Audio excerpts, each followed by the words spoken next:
Alors, bonjour à toi, bienvenue sur Faisons le mur, aujourd'hui encore avec Bruno Guthrie qui va continuer de nous partager ses petits secrets. Et aujourd'hui, de quoi est-ce que tu vas nous parler, Guthrie?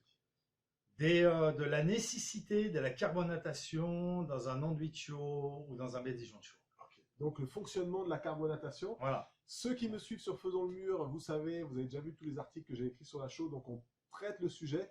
Donc, tout ce que vous avez besoin de savoir pour bien comprendre la carbonatation. Ok. Alors, la carbonatation, déjà, bon, ça fait un peu un nom scientifique. Ah oui. Ah ouais, c'est ça, carbone, Ouais, voilà, carbonatation. exactement. Alors, il y a tout de suite des gens qui vont dire, ouais, non, on s'en fout de la carbonatation. Ben non, en fait, faut pas s'en foutre. Parce que pour bien comprendre le principe de la chaux, pour bien faire un enduit à la chaux ou une peinture à la chaux, il faut absolument que la chaux, elle redevienne calcaire ce qu'elle était au départ. Donc on va reprendre dès le début. Qu'est-ce que c'est que la chaux? Ouais. La chaux, au départ, c'est un calcaire, donc c'est une pierre qui est très très dure. On va la transformer par cuisson, en fait, pour obtenir quelque chose qui est poudreux, donc de la chaux, qu'on va pouvoir utiliser. On va la faire donc soit en mortier pour faire un enduit de chaux, ou soit une peinture mélangeant juste avec de l'eau. Et au final, il faudra que cette chaux, elle redevienne aussi dure que le calcaire qu'elle était au départ, quoi. Très bien. Et il y a un principe qu'il faut se rappeler tout le temps, c'est que la chaux, elle évolue en 4 phases. Mhm. La fausse prise, Ouais. la prise, le durcissement et le séchage. Ok. Ah, On parle rarement de fausse prise, on parle souvent de prise. En fait, quand on prend un enduit, on l'applique et il commence à durcir. Ça, c'est ce qu'on appelle la prise. La plupart des gens ils disent « Ah, il est en train de prendre, il y a la prise qui est en train de se faire, il faut vraiment se dépêcher, et tout ça. » Et bien, en fait, il y a ce qu'on appelle une fausse prise, qui généralement se fait dans la gamelle. On va préparer sa chaux dans un récipient quelconque, une gamate, une poubelle, oui. une bétonnière ou quoi que ce soit. Et il va y avoir cette prise qui va se faire, cette fausse prise en fait, où il y a le mortier qui va commencer à durcir. Que ce soit avec de la chaux aérienne ou avec de la chaux hydraulique, les deux c'est pareil. Et bien cette fausse prise, il faut la casser. C'est-à-dire qu'il faut rebattre son mortier pour casser la fausse prise. Et ça fait que du coup, la prise, elle va être bien plus longue en fait, avant qu'il y ait une prise. Ok. Ça fait que du coup, admettons que la prise, ce qu'on appelle la prise, que tout le monde appelle la prise, elle s'effectue au bout d'une heure. En fait, c'est une fausse prise.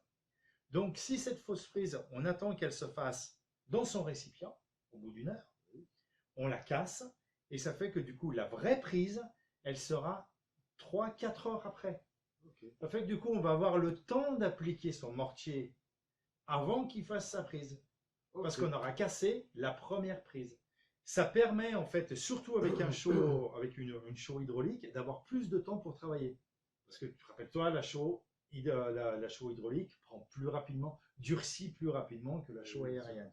Donc ça permet en fait, quand on fait une façade par exemple, eh ben, de pouvoir travailler, d'étaler plus longuement en fait son mortier chaud.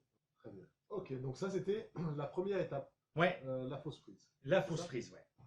Donc après, tu prends ton mortier ou ta peinture et il y a une deuxième étape où ça va commencer à durcir. C'est ce qu'on appelle donc cette fameuse prise. C'est là où en fait on va talocher, on va rendre l'aspect au mortier final, soit rugueux ou lisse, quoi que ce soit. Donc, et après, il y a une troisième phase et cette phase elle est vachement importante, ça s'appelle le durcissement, qui va commencer à partir du moment où la prise se fait.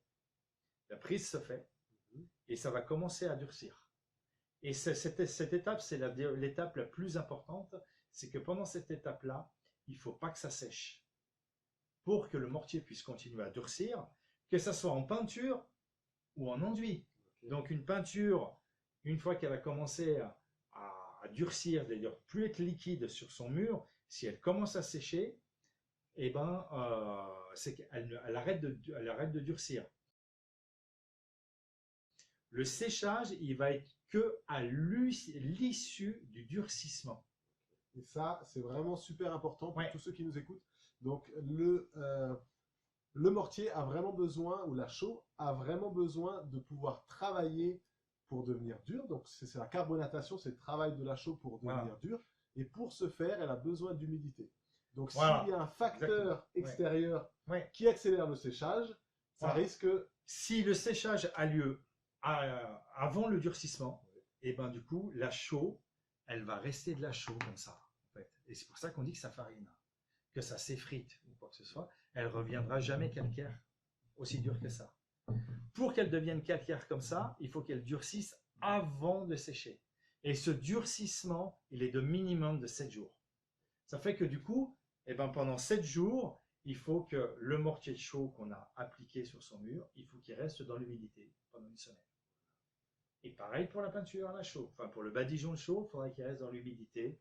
En fait, voilà, il faut qu'il reste dans l'humidité. Donc, pas de source de chaleur directe. Non. On évite le feu ou le vent, ouais, tout ce qui est vent. Ouais. Le vent tout voilà, aussi. Ouais, donc, pas d'exposition au vent, pas de source de chaleur ni de soleil. Donc, pas de déshydratation trop brutale par absorption du support. C'est ça, si, voilà, si le support est trop poreux, très poreux et puis qu'il absorbe toute l'humidité, et ben, au final, la carbonatation ne va pas se faire pour cette raison, parce que la chaux sera plus humide au moment où elle voudra faire sa prise.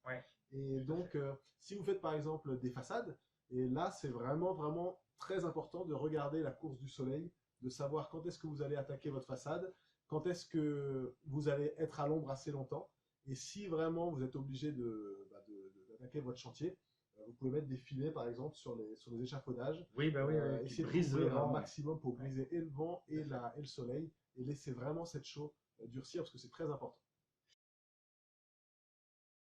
Souvent, on me demande en fait quel est le meilleur adjuvant qu'on peut utiliser pour la chaux pour éviter justement ces problèmes de carbonatation, de mauvaise carbonatation. Moi, je dis l'eau. L'eau, c'est le meilleur adjuvant parce qu'en fait, il suffit de remouiller.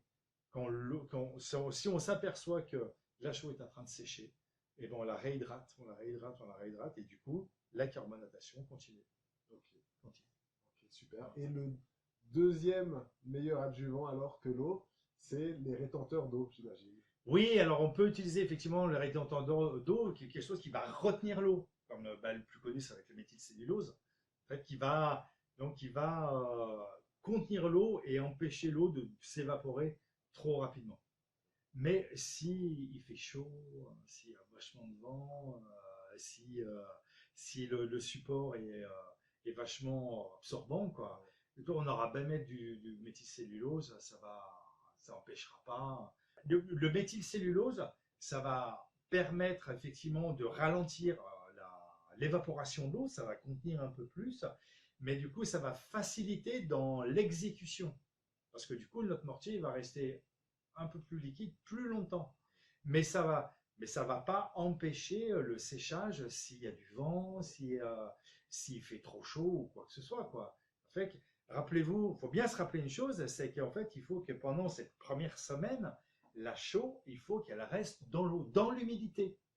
Donc, pas hésiter à réhumidifier.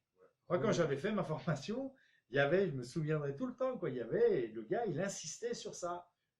Alors, quand on travaillait avec de la chaux, on travaillait avec de l'eau. Et ça me bassinait. Je ne comprenais pas pourquoi. Mais maintenant, je comprends bien, quoi, en fait. Hein, il avait raison, quoi, en fait, de me bassiner justement avec ça. C'est qu'en fait, sans eau, eh ben, il n'y a pas de durcissement. Et la chaux ne deviendra jamais le calcaire qu'elle était. Eh bien, super. Je te remercie pour toutes ces explications. Eh ben, il n'y a pas de quoi. Quant à nous, je vous retrouve dans la prochaine vidéo. On va faire quelques séries de vidéos comme ça. En attendant, sachez que Bruno dispense ses formations, il dispense son savoir. Si vous êtes intéressé par en savoir un petit peu plus sur les peintures écologiques, la chaux, les enduits et tout, regardez dans le lien qui se trouve là en dessous. Et puis moi, je vous demanderai avant de terminer de vous abonner, de mettre un bouton like pour soutenir un petit peu la chaîne. Et puis je vous remercie beaucoup de toute votre attention. Au plaisir. Salut Gauthier.